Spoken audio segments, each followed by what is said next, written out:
back here on the program Jones and Company, and we are speaking with Mr. Leslie Miller today, who is the chairman of the Water and Sewage Corporation, fresh from being the chairman of BEC. Mr. Miller, what when you go to a new job, you seek to achieve certain things. Yes. You have an objective. What would be your objective, say, at the Water and Sewage Corporation? The objective really is to see that there's not cut down on the waste, cut down on overtime. But you see, when you go to a bankrupt corporation that is so dependent on the government, there's not much that they can waste. You know, I think some of the views of the union is so far-fetched. It makes you wonder what sort of mentality that certain of us in this country have. I had a meeting with the managerial union. The first thing to do is meet with them, have a luncheon with them. I had luncheon with both unions, you know. And they're looking for more money. I said, but the corporation's bankrupt, where you can get money from? Well, we want what BEC had. The government must privatize all of these entities. You must have PPPs. The Prime Minister now talking a lot about PPPs. I will be bringing into being. Which is owned and managed by Bahamians, man. We are capable of running these institutions. You must get it out of the hand of the government, because the waste, and the best example is BTC. Look at BTC. It was bought by a terrible company that took it over. What's the first thing they did? They bought everybody into BEC into the real world. They said, listen, we won't buy out your contract. That is, why don't you take this package? 99% of them that took the package. I met one of my old friends today that was with us in the 60th Olympic Games. The fella's walking. They took the money, probably got about $150,000 about 10 years ago. Today he's about 65, no job, no hopes of getting a job. That money been gone a long, long time ago. The government needs to bring these corporations into the real world. It is not fair that the average Bahamian, example in education, you can be a top teacher in education, one of the top of the crop. And when you retire at age 60, you take home less than $2,000 a month. How's that possible? And someone at Water and Sewage or BEC will take home $3,000 to $4,000 a month, minimum. For what? And so people are seeking to get jobs at BEC or Water and All of them. Sewage. All of them. Yes. All of them. Why not? Yeah. Because Just makes sense. the rest of the service lives in a real world. You live in this imaginary world that cannot exist. That's why there's so much strain on the financial situation that the country finds itself in. Because- Moody's and all those people saying sell, you know. Yeah, because successive governments have acquiesced Yes. to unions over the years. Yes, because they believe that the unions got some say come election. I tell the union all the time, come into my area, take me out. They got no say. They can't tell nobody who to vote for. They don't have that power. Yeah. Because it's more average, regular, sound thinking Bahamians, which know that fellas in these corporations shouldn't be taking home $60,000 in overtime. And my husband, who's been working all of his life, my brother, my sister, never saw $40,000 in their life. And they work like hell. And these guys can take it in overtime. They know that that is patently wrong. And it should not be allowed by any government. But the PLP as well as the FNM, all of them just cave in to something that don't exist. These so-called power that these unions have. And when you took them on, they say something wrong with you. Well, I could care less what they said. I was working for the people of Bahamas. It didn't bother me. Yeah. And in fact, I was proud to fight them on behalf of people. We got a lot done. Now, after I left, they began to criticize and say, well, we were responsible for the outages. No such thing happened. You know, when we were there, the first thing we did was make sure that all that was needed at Clifton was done. Spent a lot of money on Clifton. Okay, and we did what we were supposed to do. And I'm happy and proud of the achievements that we were able to attain while we were there at BEC. And I look forward to the day when we put that team back together to go back there. Mr. Miller, let's talk about the overall performance of the economist, Godfrey Hinius. If we talk about the economy of the Bahamas, how would you? The Prime Minister says in his mid-year budget review that the economy is only expected to grow by 1%. That is not good enough. we need to be growing at an average rate of 3 to 5%. But listen, the United States economy is projected to grow this year at 2.7. All of Western Europe is 1.7 and less. Most of the countries are contracting. In Brazil, it's going to contract by 12 to 15%. In Venezuela, it's over 50% contraction. In Trinidad, a country that we're all familiar with, is going to contract by about 15%. It's already contracting because of the situation with the oil. Yeah, but oil, It's killing us. The price of oil has Yes. reduced But considerably. Trinidad is an oil-producing country, and also LNG. As is Venezuela. Both of them, and that's why their economy is in tatters. They depend on oil and LNG to Right. survive. Right, No one is buying oil today. right. Remember, 18 months ago, oil was $130 up to $200 a barrel. It's now $30 a barrel. And Saudi Arabia is saying we'll go as low as 10 cents per barrel to retain our market share. Don't forget now, Iran is now on the market. Iran has already started shipping to China. What China did? China was smart. China, the president of China was the first president, the first foreign president to go to Iran. What he did? He went there, worked a 10-year deal, got his oil at around $30 a barrel. So for the next 20 years, China knows that that source is locked in. When the price go up, we are safe. And so all these oil-producing countries are going to see a decline in revenue. Russia's, Yeah, I mean, yes. Russia's feeling the pain more than anyone else. Yes. Mr. Miller, Yes, sir. knowing what we know about fossil fuel, why haven't there been steps to turn to natural gas? Our plan at BEC was to put a regasification terminal at Clifton. The engines that we were going to buy from Denmark were engines that could be converted very easily to LNG. We were trying to get an arrangement with one of the major suppliers in the United States for our LNG. We talked to the guys at the Trinidad. We were on our way to buying these new engines, and within 3 to 5 years, convert them and go with LNG. But let's see what these new guys do. Look at the guys with the brain in the head, you know. Our skin was a little pale. No, not pale, it's there. So, you know, let's see what these guys do. But we had everything on track. See, I don't care what you say. And with the greatest respect to those who make those decisions, we were never afforded an opportunity as Bahamians to do what should have been done. And I resent that. And every Bahamian should resent being placed in the background in their own country, spending their money and not giving them an opportunity to do what was necessary on their behalf. You had to bring the foreigners in. I will always resent that. So I will always have a difference with my government when it comes to that. Okay. Let's talk about something current. Yes, sir. This past week in the House, the discussion was dominated by NIGAD, and Yes. Bacon, and all sorts of charges and counter charges. What do you make of all of this? Listen, when I went to Parliament Monday, I had some conversation with some of our colleagues, and I was shown some paperwork where it was clear to all to see that there's a conspiracy, a concerted effort to destabilize the present government by moneyed people that reside in our country. And I spoke for an hour. And I started my presentation with giving the Bahamian an overview and taking them back in history. I'll never forget, on a Friday afternoon in Lum's restaurant on B Street, James Smith, myself, Dario Mitchell, God bless him, all of us, as we normally congregate down there. The guys came in there with about 100 Miami Heralds and threw it on the table and said, fellas, check this. A nation for sale. This is a repeat of that.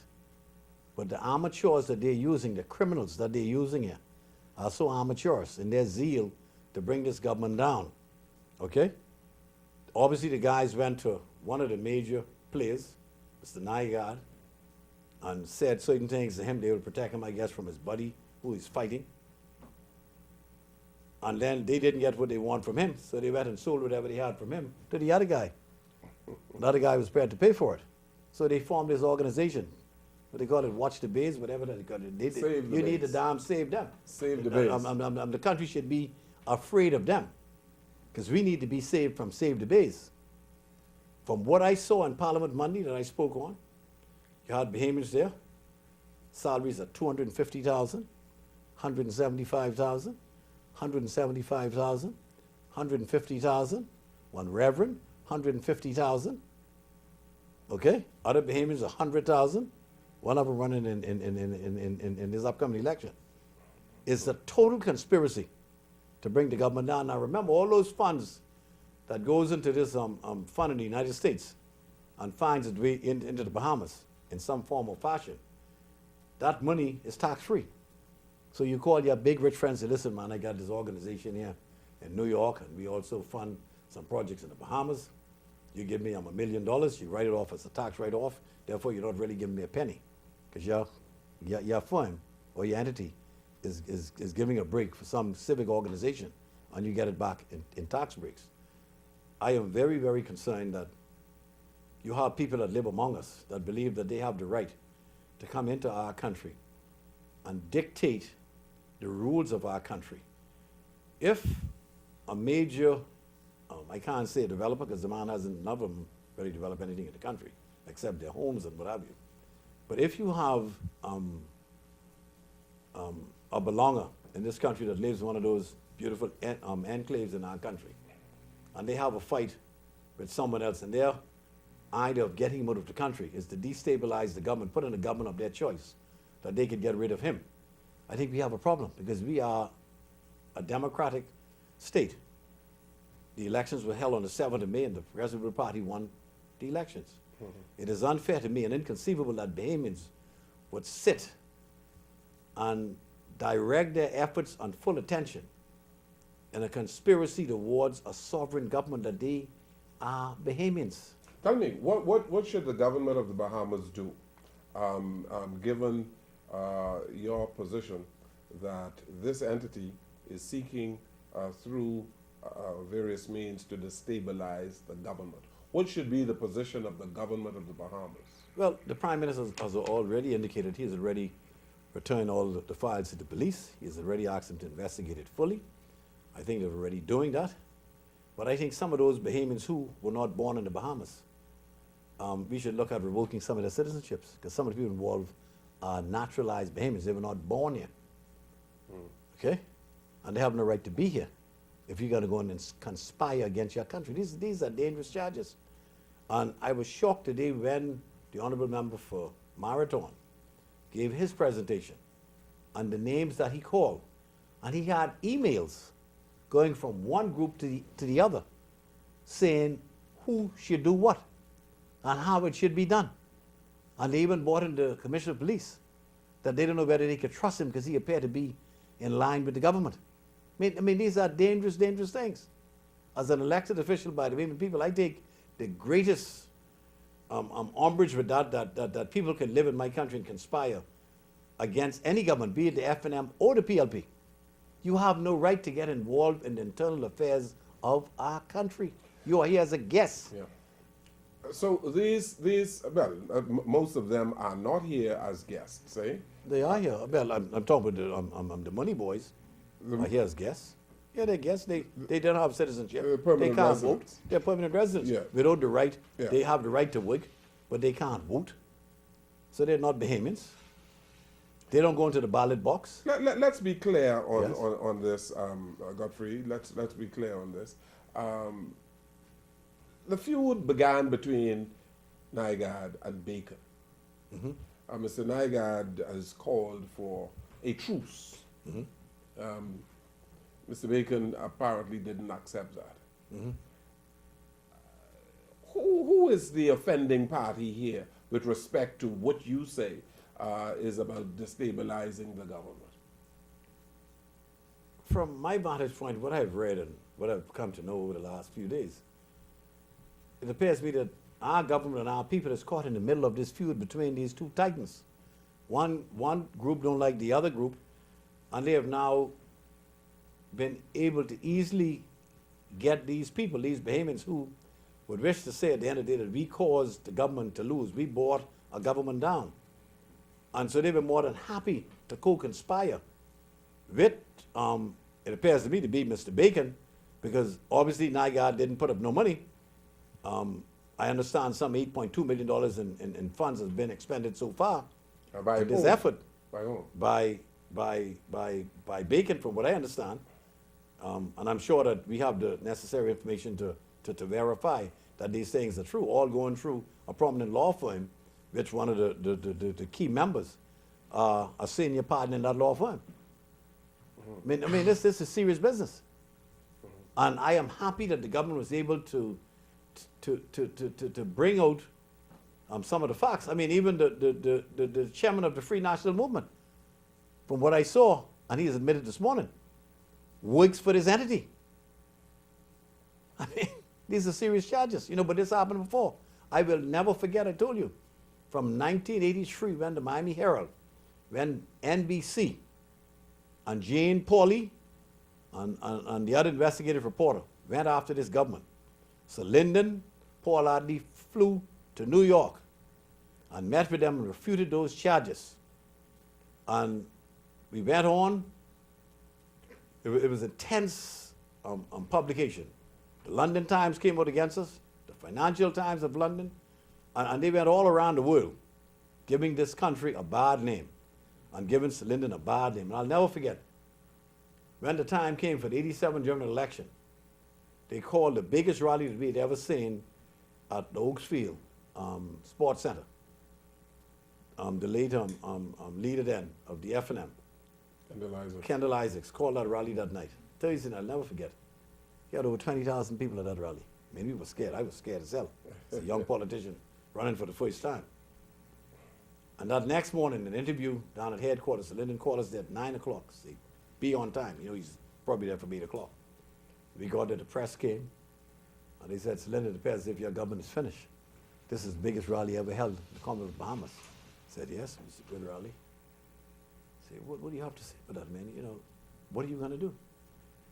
He said, well, it really doesn't concern me too much because half of them people there was my people. I sent them there. And the reporter was shocked. Say, you did what? He said, you didn't know that? So I tell him to go to the rally, eat the food, dance. They had entertainment, everything was free. I sent him there. So young fellas like myself and Norwich, then we look at him and say, this man must be half crazy, because we didn't believe him.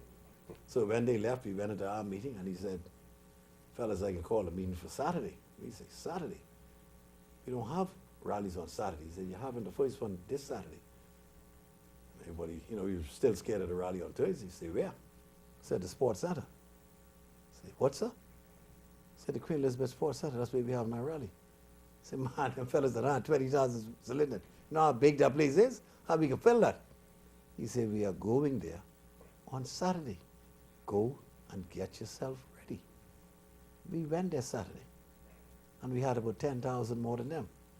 Monday morning when they interviewed Sir Lyndon, the press was shocked, and they asked him, say, how did you do that? You wasn't upset. I mean, you held your own.